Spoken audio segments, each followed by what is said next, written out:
Georg Lukács. O jovem Hegel e os problemas da sociedade capitalista. Capítulo 2. A crise das concepções sociais de Hegel e os começos do seu método dialético. 8. Uma nova formulação do problema de positividade. O mais recente trabalho realizado por Hegel em Frankfurt é uma nova introdução ao seu grande manuscrito do período de Berna, A Positividade da Religião Cristã. O próprio Hegel datou o começo desse trabalho em 24 de setembro de 1800, isto é, logo após o fim do fragmento do sistema. Como se trata de um manuscrito breve, a data de início basta. A principal direção metodológica da introdução é completamente oposta ao manuscrito original de Berna. Não se sabe se Hegel pretendia reformular radicalmente a versão original a partir de seu novo ponto de vista, se chegou a realizar esse retrabalho e quando o completou. A análise da composição não apresenta dificuldades particulares após o conhecimento dos manuscritos anteriores do período de Frankfurt,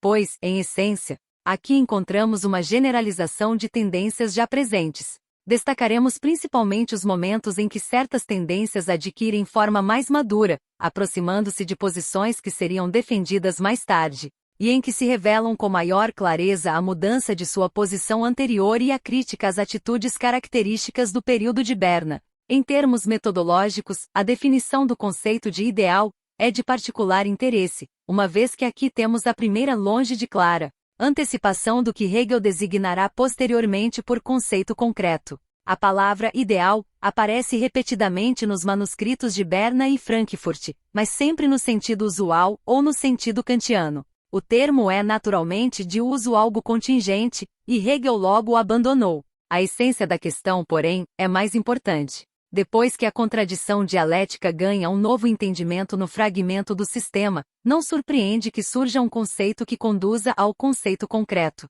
Mas, neste trabalho, Hegel define a tarefa da filosofia como preparação negativa e crítica da religião, como sua remoção na religião. E tudo que é concreto é atribuído à religião.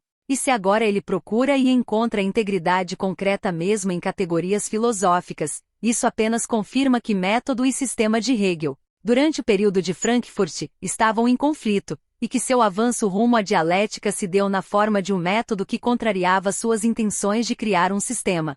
Hegel contrapõe concretude e historicidade aos ideais de abstração e anti-historicidade dos conceitos universais. Ele diz: o ideal da natureza humana é algo completamente diferente dos conceitos gerais do destino do homem e da relação do homem com Deus. O ideal, claro, admite tudo o que é particular e determinado, chega a exigir ações religiosas específicas, sentimentos, ritos, requer certo excesso. Requer tanta coisa tão excessiva que à luz fraca dos conceitos universais, apenas gelo e pedra. A formulação de Hegel ainda está longe da clareza e da firmeza metodológicas, mas surge aqui pela primeira vez a ideia de que a generalização conceitual não implica necessariamente esvaziamento de conteúdo, ao contrário, uma verdadeira generalização filosófica. Graças à completude das definições nela contidas, torna-se mais rica e mais específica do que um nível mais alto de universalidade. A natureza emocional do período de Frankfurt manifesta-se na maneira como Hegel define conceitos. Ele não separa as generalizações de que necessita do estado histórico real que lhe serve de base. Essas generalizações, ainda não ou apenas semi-processadas logicamente, guardam com nitidez os vestígios daquele estado histórico. Ideal, aqui, é um conceito geral que conduz a um conceito específico, mas que está separado do âmbito de aplicação de um conceito específico, a positividade religiosa. É verdade que mesmo mais tarde, Hegel sempre conserva a completude do material concreto com que anima e clarifica as conexões lógicas mais abstratas. Mas é preciso distinguir com clareza a riqueza de sua metodologia posterior, sua maturidade, em comparação com a interpretação de Frankfurt, onde a razão subjacente à definição se impõe. O movimento de Hegel rumo ao conceito concreto tem caráter dual. Por um lado, abre caminho para uma nova lógica, para incorporar à lógica dialética as determinações das coisas, dos fenômenos históricos e assim por diante, construindo uma metodologia, embora inconsciente e orientada pelo idealismo, que reflita teoricamente a riqueza e o movimento das determinações reais da realidade objetiva. Por outro lado, a tendência à concretização da estrutura lógica empurra Hegel para justificar a religião diante da razão. As observações introdutórias do ensaio em questão contêm, em consequência, uma polêmica ampla e detalhada com a filosofia do Iluminismo, especialmente com sua interpretação da religião e da história da religião. Nelas, Hegel opõe-se energicamente à tese iluminista do contraste gritante entre religiões positivas e religião natural. Rejeita a premissa segundo a qual há apenas uma religião, a natural, uma vez que existe uma única natureza humana, ao passo que podem existir muitas religiões positivas. Hegel rejeita derivar a religião e seu papel histórico de conceitos universais da natureza humana. O conceito universal da natureza humana já não basta. O livre-arbítrio mostra-se um critério unilateral, pois os costumes e os tipos humanos, e a religião que com ele se entrelaça, não dependem de sua definição em conceitos. Os conceitos universais da natureza humana são vazios demais para compor uma medida especial, por acaso mais versátil, às necessidades de um espírito religioso. O lado progressista das aspirações hegelianas nesta época é que ele não quer condenar filosoficamente e moralmente o passado da humanidade, mas compreendê-lo em seu movimento e complexidade específicos. Após elencar uma série de argumentos iluministas contra a religião, afirma: esse tipo de explicação implica profundo desprezo pelo ser humano, uma ideia grosseiramente ignorante de seu espírito. Perguntam pela verdade da religião, mas não em conexão com os costumes e o caráter dos povos e das épocas. Respondem: isto sim, a religião era simples superstição, engano e estupidez. Hegel protesta apaixonadamente contra a noção de que as crenças de muitos séculos, nas quais milhões de pessoas viveram e morreram, que consideravam dever e verdade sagrada, tudo isso era um absurdo vazio ou mesmo imoralidade, pelo menos enquanto opinião. Já por essas citações se percebe que o fortalecimento da historicidade implica a justificação histórica e filosófica da religião por Hegel, não só no sentido de reconhecer as religiões do passado como forças reais e de investigar historicamente as condições sociais de seu surgimento e desaparecimento, mas também no sentido de justificar filosoficamente a eternidade e a relevância da religião. Isso não surpreende após examinarmos as tendências gerais do período de Frankfurt. É necessário, diz Hegel, ao menos assumir que o ser humano tem um sentimento natural, ou consciência, de um mundo suprassensível, um senso de dever para com o divino, que tudo que há de mais elevado, nobre e bom no homem é algo divino, vem de Deus, que existe um espírito que dele procede. Em essência, trata-se de aplicar à história a filosofia religiosa defendida no fragmento do sistema. Seria, porém, unilateral ver aqui a única tendência do desenvolvimento de Hegel nesse período. A religião exaltada e expressa, um dos lados de seu idealismo, não desaparece nos estágios subsequentes, mesmo após a superação do misticismo extremo frankfurtiano. Ao mesmo tempo, Hegel nutre uma séria tendência histórica a interpretar o cristianismo como força espiritual que por 2 milênios determinou significativamente o bem e o mal, o progresso e o atraso na cultura europeia. Nas observações introdutórias deste manuscrito, ele oferece um amplo quadro da influência política, social e cultural do cristianismo. Muitas censuras, ali, poderiam ser tomadas textualmente de suas obras do período de Berna. Como este é o seu primeiro esboço histórico, é necessário citar esse raciocínio textualmente. A religião cristã foi reprovada ou elogiada por ser capaz de se adaptar aos costumes mais diferentes, a modos muito diversos de vida e de organização social. Sua depravação coincide com a corrupção do Estado romano, e ela chega ao poder quando esse império caminha para o fim. Além disso, é imperceptível que sua queda tenha sido retardada pela religião cristã. Ao contrário, graças a esse evento, o campo de ação desta última se expande, e ela aparece, ao mesmo tempo, como a religião de romanos e gregos, no tempo em que a escravidão estava atolada nos vícios mais abjetos, e como religião dos mais ignorantes, dos mais selvagens, mas também dos bárbaros mais livres. Foi a religião dos estados italianos no momento pleno de sua liberdade ousada, a Idade Média, e das duras e livres repúblicas suíças, e moderadamente, em grau muito diferente das monarquias da Europa nos tempos mais recentes, bem como a religião dos servos mais oprimidos e de seus senhores. Ambos vão à mesma igreja.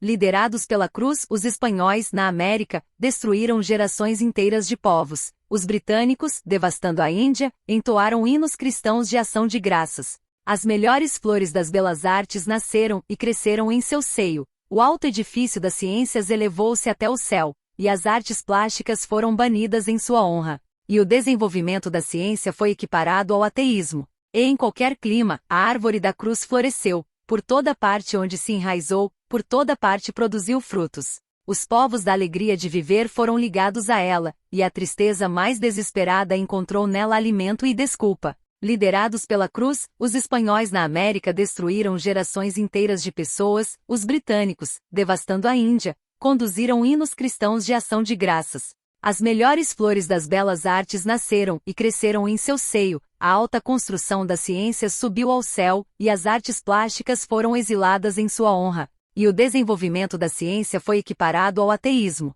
E em qualquer clima, a árvore da cruz floresceu, em todos os lugares onde se enraizou, em todos os lugares produziu frutos. Os povos da alegria da vida estavam ligados a ela, e a tristeza mais desesperada encontrou nela alimento para si e uma desculpa. E o desenvolvimento da ciência foi equiparado à falta de Deus. E em qualquer clima, a árvore da cruz floresceu, por toda parte onde se enraizou, por toda parte produziu frutos. Os povos da alegria da vida estavam ligados a ela, e a tristeza mais desesperada encontrou nela alimento para si e uma desculpa. E o desenvolvimento da ciência foi equiparado à falta de Deus. E em qualquer clima, a árvore da cruz floresceu, em todos os lugares onde se enraizou, em todos os lugares produziu frutos. Os povos da alegria da vida estavam ligados a ela, e a tristeza mais desesperada encontrou nela alimento para si e uma desculpa. É verdade que essa descrição longa apresenta, mais do que resolve, problemas.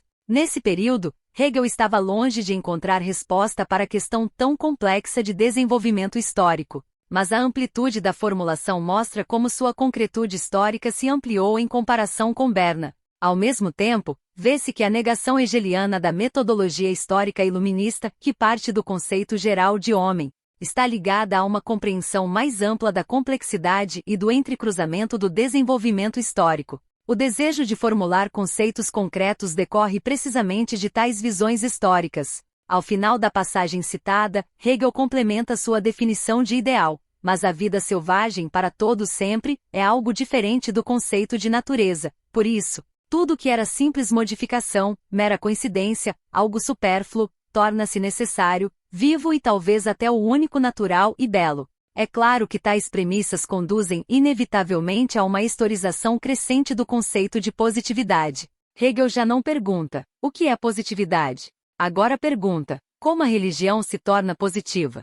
Mas a despeito do historicismo, cuja origem já se percebe nas brochuras políticas frankfurtianas, seria errado contrapor nitidamente, como tentam certos neo-hegelianos, um Hegel histórico sob influência do iluminismo, a um Hegel não histórico. Por mais metafísicos e não históricos que tenham sido os conceitos de Hegel no período de Berna, o objetivo era construir um conceito geral do processo histórico. E por mais que Hegel se afaste das visões filosóficas do iluminismo, a criação de um sistema de conceitos visava recompor a teoria do entrelaçamento histórico. A amplitude de perspectivas em suas primeiras obras históricas formou-se sob influência positiva dos historiadores iluministas. Apologistas reacionários negam que o período iluminista de Edward Gibbon a Nicolas de Condorcet, com todas as limitações do seu historicismo, tenha sido um século de grandes conceitos históricos, duradouros em importância para a historiografia. Por outro lado, não se podem negligenciar as limitações idealistas do conceito hegeliano de história nesse período.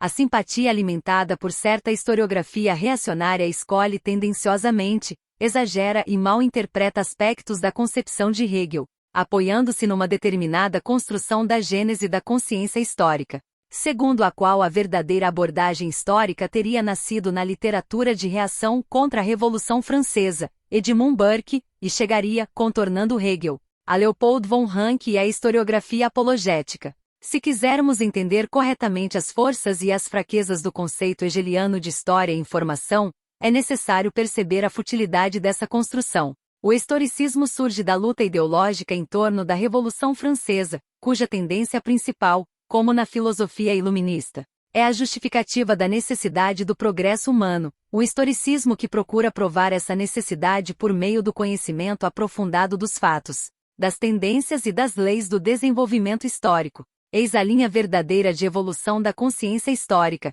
e ao mesmo tempo, o lugar de Hegel nessa evolução. É evidente que o reconhecimento por Hegel da religião como fato teve importância decisiva, mas, ao mesmo tempo, foi um ponto ideologicamente fraco do conceito hegeliano de história, indissoluvelmente ligado ao seu idealismo. A premissa de que a religião é eterna, correspondendo ao ideal da humanidade. É tão metafísica quanto o conceito de humanidade universal que Hegel criticava severamente. E quando Hegel começa a desenvolver uma abordagem verdadeiramente histórica, isso não resulta das tendências de seu pensamento que apologistas reacionários tanto valorizam, mas de tendências diretamente opostas. Ele pôde criar uma filosofia significativa da história apesar daquelas tendências, não graças a elas. Examinemos como Hegel formula sua nova posição quanto à positividade. As tendências que o conduziram a essa posição foram consideradas na análise da brochura sobre Württemberg, na brochura sobre a Constituição da Alemanha e em várias passagens do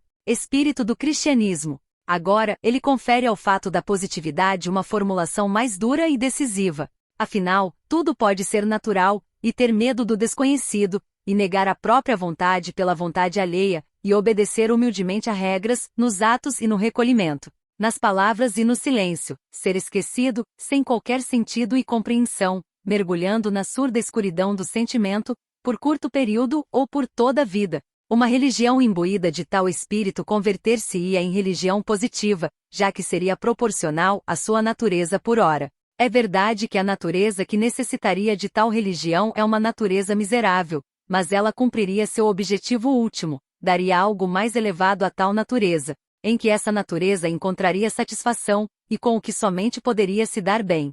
Hegel prossegue. É claro que a religião agora se tornou positiva, mas apenas se tornou assim, inicialmente não o era. Quando então se transforma em positividade, vemos que a religião proporcional à natureza miserável não era positiva.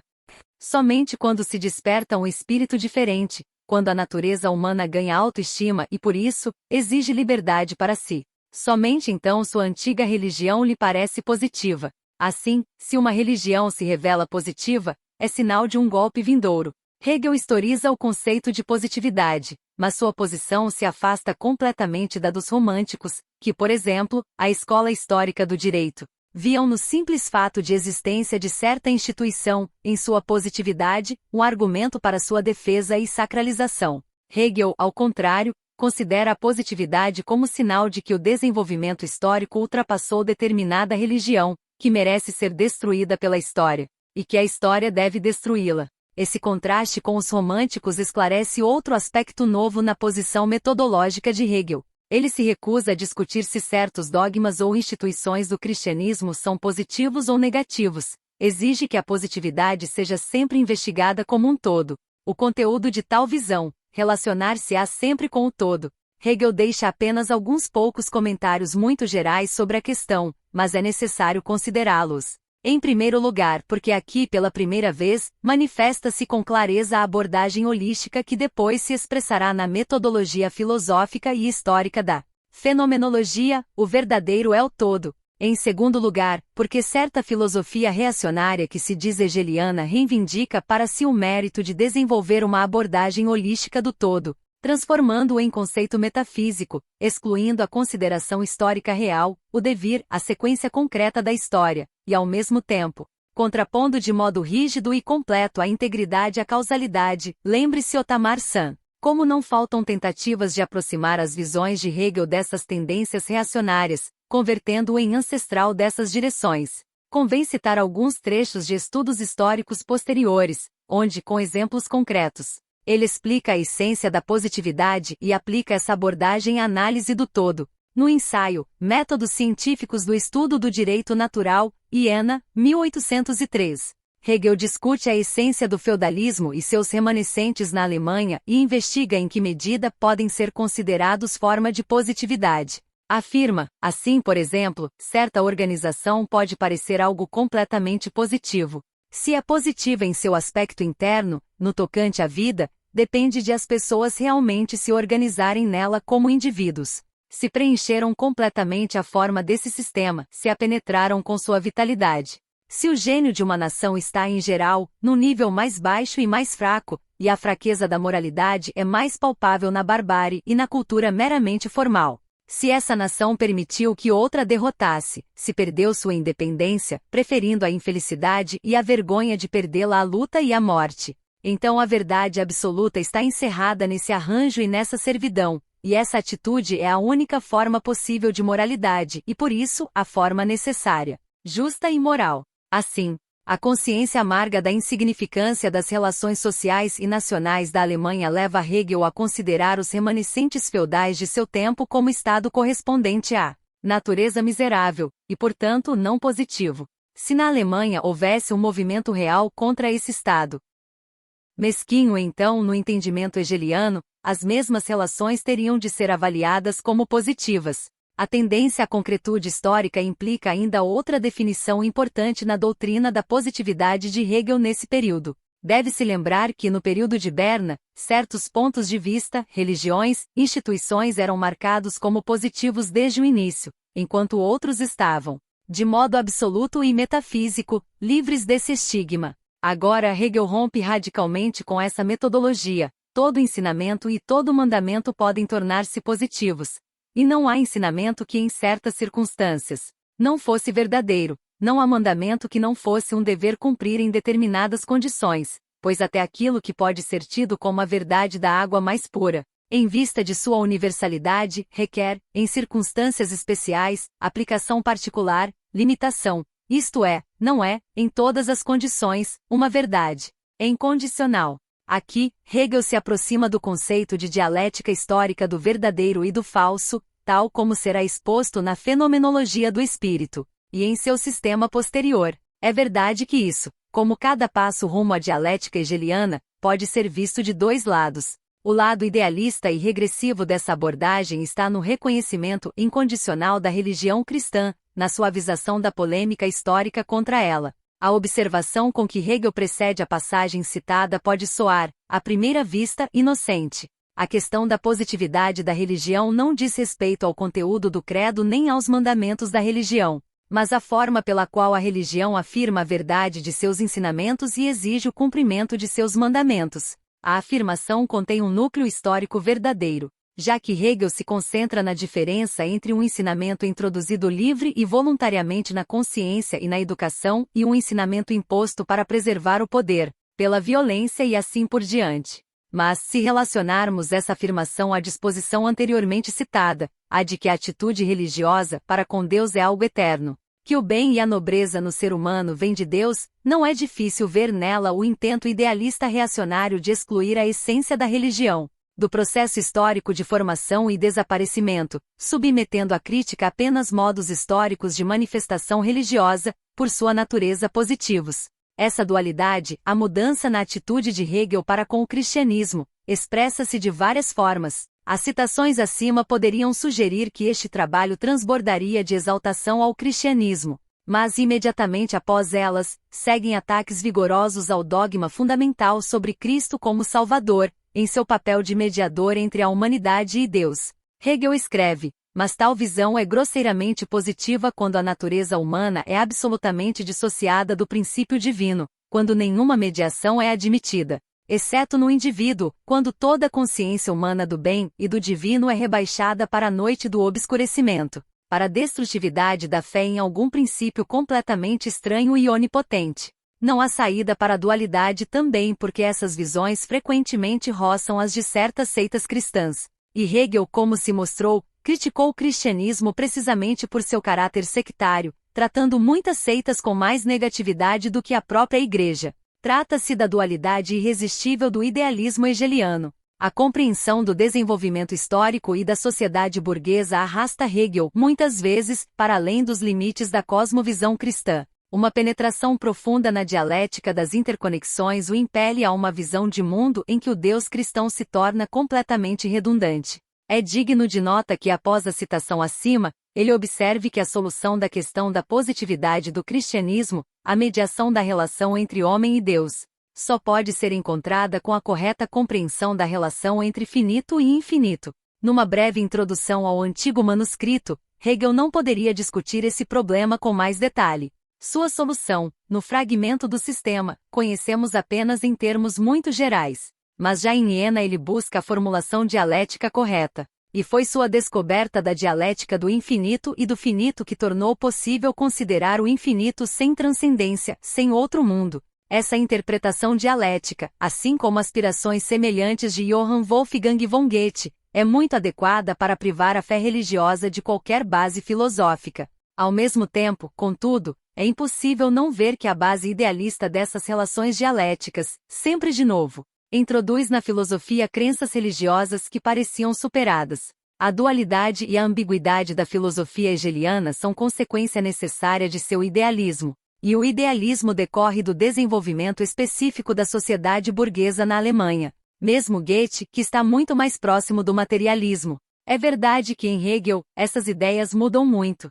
Em Frankfurt, a crise atinge o clímax. Mas a natureza específica dessa relação dupla com o cristianismo tem raízes que no período de Iena encontram expressão ainda mais nítida. As ilusões segundo as quais as contradições da sociedade burguesa poderiam ser superadas em si mesmas não apenas reforçam a tendência geral e idealista da filosofia hegeliana, como também recebem expressão especial na religião. Hegel consegue, muitas vezes, conciliar-se com as contradições do cristianismo. Combina uma atitude nitidamente negativa para com ele com tentativas de manter um conceito de mundo orientado pela religião, porque vê a saída das contradições burguesas na criação de uma nova forma religiosa que supere o cristianismo. Esse conceito será analisado mais detalhadamente no período seguinte. Só após o colapso do Império Napoleônico, e com ele, das ilusões napoleônicas, Hegel foi forçado a reconciliar-se definitivamente com a sociedade capitalista como um mundo de prosa. O cristianismo tornou-se para ele a forma histórica final de religião, e assim essa dualidade atinge sua expressão mais alta. Ao mesmo tempo, em seus trabalhos posteriores, forma-se o conceito mais completo e verdadeiramente dialético da sociedade civil. Olhando adiante, apontemos algo significativo: a fundamentação filosófica das propriedades, isto é, a estrutura de classes da sociedade civil, vai se tornando muito menos ideológica e cada vez mais se aproxima do conhecimento dos fundamentos materiais da sociedade burguesa.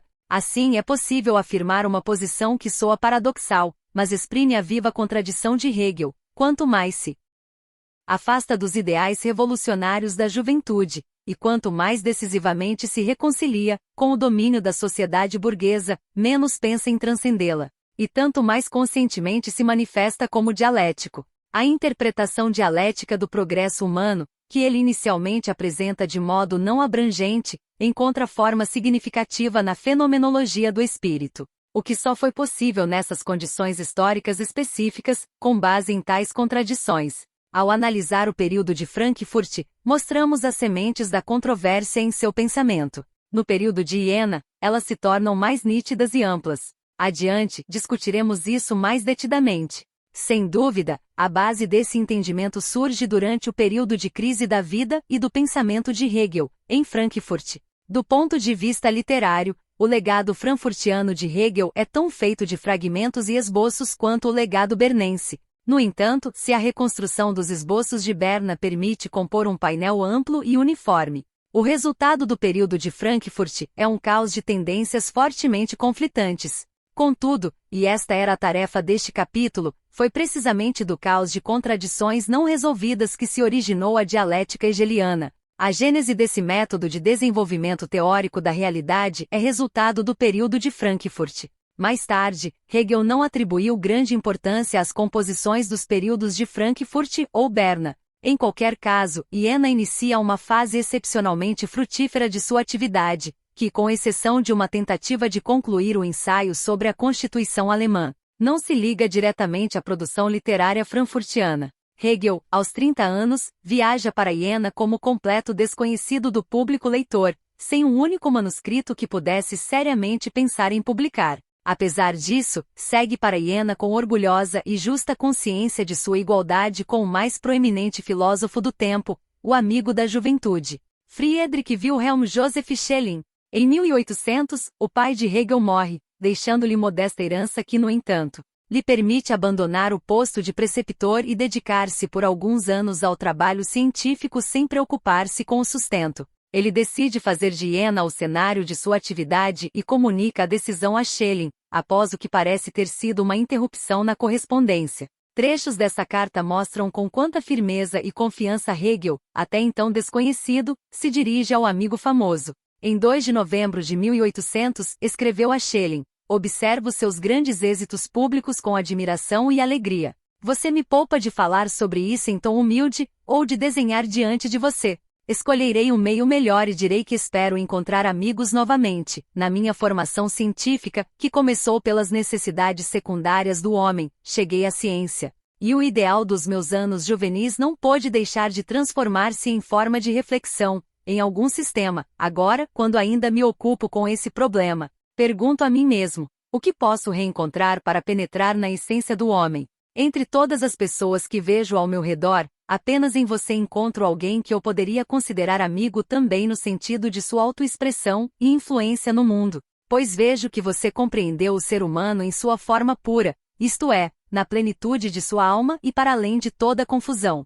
Quanto a mim, tenho tanta confiança em você que espero que reconheça meu desejo desinteressado, mesmo que seu alcance fosse modesto, e encontre nele algum sentido. Desejando e esperando vê-lo, no entanto, muito antes disso. Esse estado de espírito é consonante com o epigrama que já citamos na introdução como símbolo do fim do período de Frankfurt. Não te faças melhor que o tempo. O próprio tempo será exaltado pelo teu esforço ousado, para que o leitor, envolvido no desenvolvimento das visões do jovem Hegel, possa orientar-se em suas obras. Apresentamos a cronologia em forma de tabela. Tabela cronológica de fragmentos publicados por Hegel. Páginas de Noll, 3, 30. Título: Religião Nacional e Cristianismo. Datas documentadas: antes de 1793. Páginas de Noll, 355, 359. Título: Esboços. Datas documentadas. Berna. Páginas de Noll, 30, 35. Título: Vida Nacional e Cristianismo. Datas documentadas. Páginas de Noll, 359, 360. Título: Esboço. Datas documentadas. Páginas de Noll, 36, 47. Título: Vida Nacional e Cristianismo. Datas documentadas. Páginas de Noll, 48, 60. Título: Datas documentadas. Páginas de Noll, 70, 71. Título: Datas documentadas. Páginas de Noll, 60, 69. Título: Datas documentadas. Páginas de Noll, 75, 136. Título: Vida de Jesus. Datas documentadas, de 9/05 a 2/07 de 1795. Páginas de Noll, 361, 362. Título: Esboço. Datas documentadas. Páginas de Noll, 362, 366. Título: Datas documentadas. Páginas de Noll, 152, 213. Título: A Positividade da Religião Cristã. Datas documentadas, 2 de novembro de 1795 a 29 de abril de 1796. Páginas de Noll, 213, 239. Título: Datas documentadas. Páginas de Noll, 366, 367. Título: Esboço. Datas documentadas. Frankfurt. Páginas de Noll, 368, 374. Título: Espírito do Judaísmo. Datas documentadas. Páginas de Noll, 374, 377. Título: Moralidade, Amor, Religião. Datas documentadas. Páginas de Noll, 377, 378. Título: Amor e Religião. Datas documentadas. Páginas de Noll, 378, 382. Título: O Amor. Datas documentadas. Páginas de Noll, 382, 385. Título: Fé e Ser. Datas documentadas. Páginas de Noll, 385, 395. Título: Esboço de Espírito do Cristianismo. Datas documentadas. Páginas de Noll, 243, 342. Título: Espírito do Cristianismo. Datas documentadas. Páginas de Noll, 398, 402. Título: Apêndices ao Espírito do Cristianismo. Datas documentadas. Páginas de Noll, 345, 351. Título: Fragmentos do Sistema. Datas documentadas. Páginas de Noll, 139, 151. Título: Nova Introdução à Positividade. Datas documentadas. Começado em 14 de setembro de 1800. Terminado em 24 de setembro de 1800.